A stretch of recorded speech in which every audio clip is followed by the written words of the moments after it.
New York socialist mayor wants to build a political army. Zohar Mamdani is now in talks to form some sort of far-left coalition with 5 other embattled Democrat mayors. That includes Brandon Johnson of Chicago. He's already on board, and he's the one talking about it publicly. Here he was with far-left streamer Hassan Piker.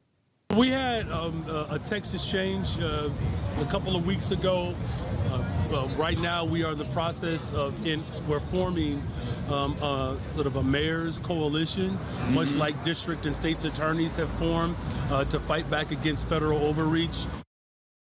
So the group also includes Los Angeles Mayor Karen Bass, Boston's Michelle Wu, Seattle's Katie Wilson, and Oakland's Barbara Lee.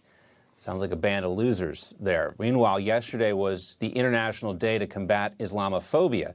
Tone-deaf Democrats like Kathy Hochul and Congressman Dan Goldman posted in unison on social media days after the Old Dominion shooting and the Michigan synagogue attack, condemning any form of what they consider hate against Islamists. Josh Hammer is back with us.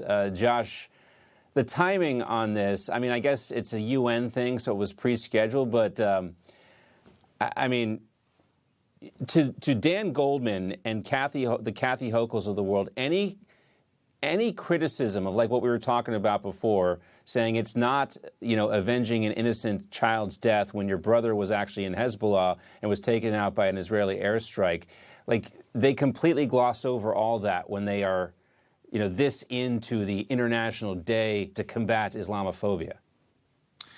So first of all, John, that graphic that we just saw about all these leftist mayors, I have to say, especially focusing on New York City. John, I grew up in the New York area. I grew up a diehard New York Yankees fan. I think back to the 1927 Yankees team, Babe Ruth, Lou Gehrig. They called it Murderers Row. And frankly, I look at these left-wing mayors, Zohar Mamdani, Brandon Johnson. This is kind of its own modern version of a Murderers Row, if I can make a very kind of sordid, morbid kind of joke there. So really just awful stuff. Chicago's a city I used to live in. I went to law school there. I'm frankly terrified to go back to Chicago at this point there. I mean, who the heck wants to spend any meaningful time in one of these blue jurisdictions there? When it comes to so-called Islamophobia, a thing that I like to remind my audience sometimes is that Islamophobia historically is not a real term. It actually was literally created by left-wing British academics in the late 1990s, around the time that the Muslim population was starting to expand in British cities like Birmingham, Manchester.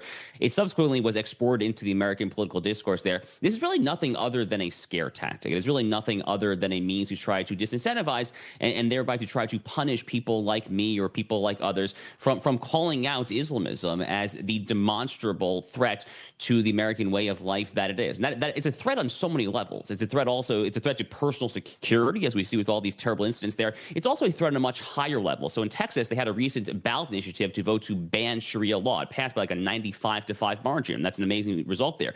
But Sharia in general and Islamism, by which we mean political Islam, the totalitarian conception of Islam there, it's irreconcilable with American constitutionalism there. There's any number of great peaceful Muslims. It is mutually exclusive with our way of life in this country. Yes. And you hear a lot of, just think about Mamdani. He was inside a mosque with an imam who read directly from the Quran where it talks about killing infidels. And he sat there. He speaks Arabic. He sat there, listened to those words, and did not react. They want us to believe there's some sort of moderate form of political Islam out there. There isn't.